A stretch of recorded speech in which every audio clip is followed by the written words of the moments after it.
Olá, boa tarde. Hoje vamos fazer a análise aos principais índices americanos. Vamos fazer uma revisão do Nasdaq e do S&P 500 e é fácil constatar aqui no Nasdaq que a predictibilidade de movimentos deste índice tem sido de facto algo surpreendente. Repare-se, na última análise tínhamos falado aqui da possibilidade de haver um breakout ascendente seguido de uma recuperação descendente para ganhar fôlego. Aparentemente é isso que está neste momento em cima da mesa. Podemos inclusive falar aqui da possibilidade de um padrão de consolidação. Eu não gosto muito dessa questão nesta fase porque é demasiado sobrecomprido, tecnicamente não é muito correto, mas ainda assim não deixa de o ser. Um padrão de consolidação com breakout ascendente. Em princípio, evidentemente, se nós tivermos aqui uma continuação deste movimento, repare-se já agora na simetria para o fecho do gap. O gap, como se sabe, eu não gosto muito de dizer que os títulos fecham o gap porque parece algo sensacionalista e algo quase de adivinhação. O gap funciona assim como uma forte zona de suporte, um gap up, porque foi o momento em que existiu um movimento ascendente rápido e todos aqueles que não conseguiram fazer uma compra nesta zona vão tentar recomprar novamente no ponto de inversão, no ponto que deu origem ao movimento ascendente. É por isso que geralmente os gaps servem como suportes ou resistências, sendo um gap up ou um gap down. Bem, tirando esta à parte, era então importante perceber até que ponto é que o Nasdaq vai ir. Na minha opinião, temos agora condições nesta fase de ter um movimento ascendente para quebrar, para fazer um breakout significativo da zona de resistência.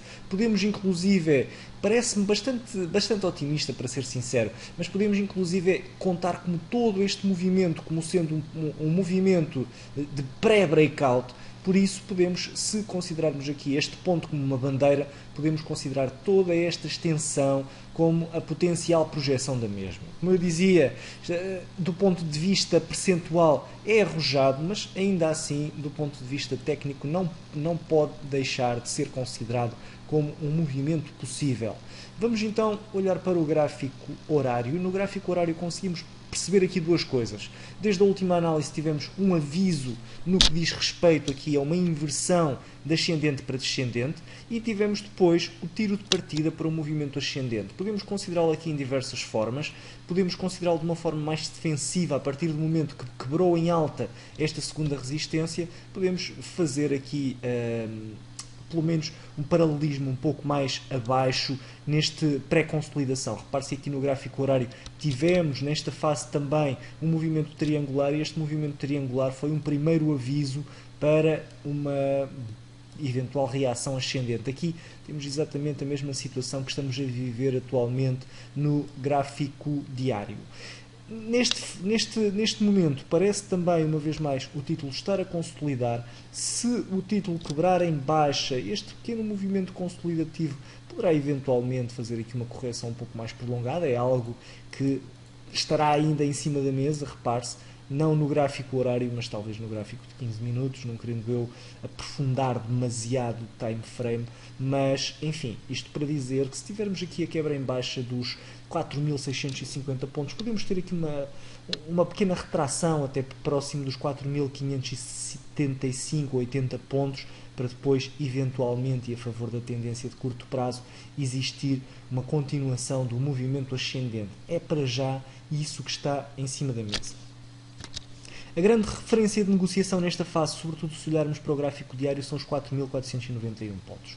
É o mínimo relativo anterior a este movimento reativo ascendente e, por isso, é um ponto que devemos ter em consideração.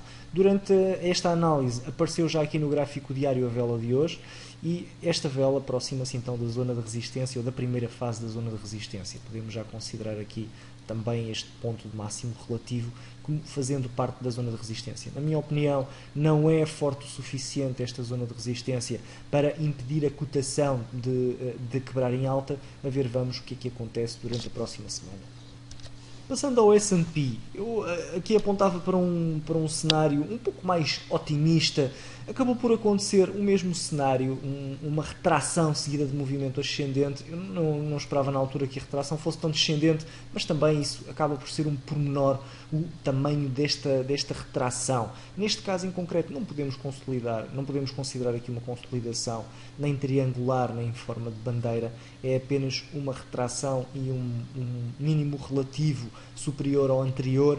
Vamos ver o que é que acontece nesta fase no gráfico diário. É importante aqui sim que quebremos rapidamente a zona de resistência para entrarmos em máximos. Temos capacidade no S&P suficiente, apesar de tudo o que se fala de regressar as movimentações da Fed já a partir do mês de dezembro. Ainda está tudo demasiado cinzento, é demasiado difícil de prever nesta fase o que é que acontecerá, até porque, como sabem, durante o mês de dezembro poderá haver uma recuperação da economia de um ponto de vista um pouco artificial, dado o rally de Natal que acontece todos os anos, e depois em janeiro chegar-se à conclusão de que de facto a economia ainda não está assim tão boa como aparentava.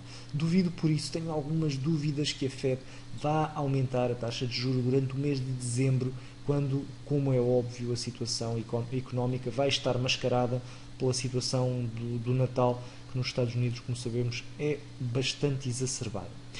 Olhando aqui para o gráfico horário, repare-se que tivemos aqui, exatamente como no Nasdaq também, um aviso do ponto de vista de movimento ascendente para descendente. Tivemos depois um rally descendente significativo, tivemos uma primeira inversão, aqui mais notória inclusive no gráfico horário. Tivemos aqui uma quebra em alta deste padrão de inversão nos 2024 pontos. A partir dos 2024 pontos poderíamos ter ficado moderadamente otimistas no S&P, a partir da quebra em alta desta zona de resistência, aqui sim, então tudo apontava para um movimento ascendente. Este movimento ascendente tem então verificado um bom caminho. Nesta fase é possível que exista aqui uma retração um pouco superior, exista pelo menos, tal como no Nasdaq, como eu apontava no Nasdaq, uma retração até aos 2055 pontos, sensivelmente, eventualmente, até depois gerar então aquilo que se espera ser uma continuação do movimento ascendente e quebrar o máximo relativo em alta. Para já não conseguimos ainda apontar este ponto como um mínimo relativo a considerar, terá de continuar ainda os 2043 pontos como a nossa referência de negociação de curto prazo. A ver, vamos se rapidamente o S&P consegue fazer aqui uma inversão de curto prazo e sinalizar um movimento, um mínimo relativo para deixarmos como referência de negociação. Então tudo em relação aos índices americanos por esta semana. Obrigado pela atenção e um resto de boa semana de negócios.